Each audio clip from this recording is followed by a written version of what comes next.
The Tower of Babel, a world united. Now the whole world had one language and a common speech. Genesis 11:1. Long ago, all the people of the world spoke the same language. They understood one another perfectly, and they worked together as one. People from every corner of the earth gather, speaking the same language, their voices blending in harmony. Families build homes, markets buzz, and music fills the air across the vast plain of Shinar. The camera sweeps across a vast plain in Shinar, Babylonia. Families gather on the plains of Shinar. Children play merchant straight and builders shape bricks. Their words flow smoothly, everyone understands one another.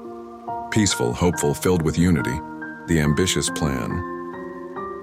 They said, "Come, let us build ourselves a city with a tower that reaches to the heavens, so that we may make a name for ourselves. Otherwise we will be scattered over the face of the whole earth." Genesis 11:4. But pride grew in their hearts. They said, "Come, let us build a city with a tower that reaches the heavens. Let us make a name for ourselves, so we will not be scattered over the earth." Leaders stand before the crowd, pointing to the sky and inspiring them. The people's eyes widen with awe and determination.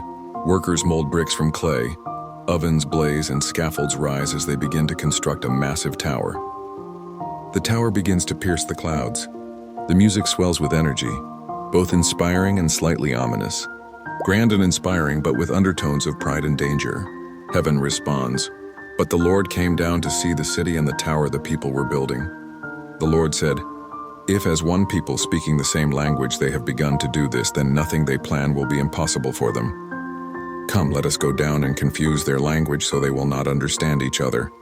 Genesis 11:5-7. The camera pans upward as the colossal tower rises higher and higher.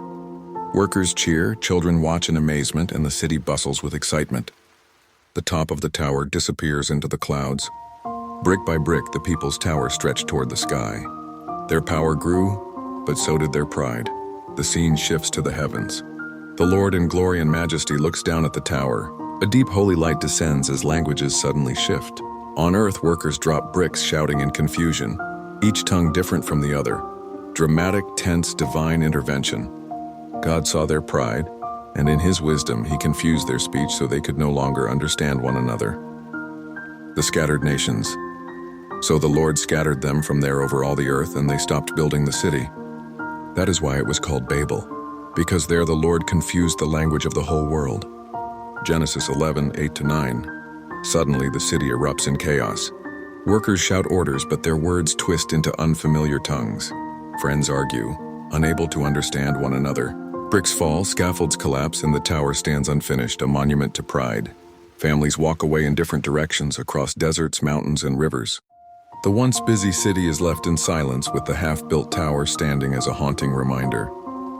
Dramatic tension, then fading into sorrowful quiet. Somber yet hopeful, the scattering leads to the birth of nations.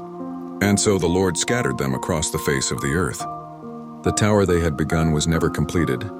From that day, the place was called Babel, because there the Lord confused the language of the whole world. Pride brought confusion, but God's plan for the nations endured.